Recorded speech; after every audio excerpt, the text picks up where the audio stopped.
Number 5, tax management opportunities are likely more valuable than ever before. Tax management, for the most part, over the last 10 or 15 years, has been make sure that you're in a 401k. If you can't use a 401k, make sure you're in an IRA.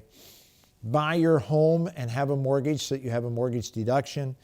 Make charitable contributions to those organizations that you support. And that's about it. There aren't a lot of other sophisticated planning ideas that were being used on a regular basis. And the reason is simple. The IRS code simply didn't allow it. Because of the changes in the tax law with the Secure Act, tax planning is going to become a very important part of many people's big picture. If you're playing a short game, hey, what happens to me by April 15th? You're not going to think about tax planning. If you're playing the long game, what happens to me over the next 10, 15, 20 years, God willing? What happens to my 3 daughters, 31, 24, 22, over the next 6, 7, 8, 9 decades of their lives?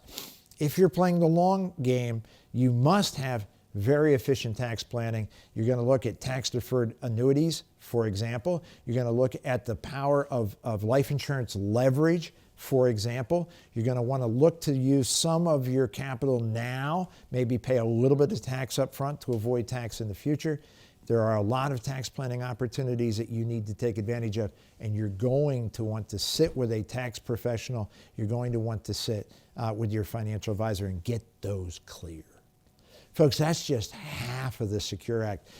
We are going to cover the second half in part 2 in our subsequent show. But we got to take a break. When we come back from our break, we're going to answer a bunch of your emails right here on More Than Money. Seems I've got to have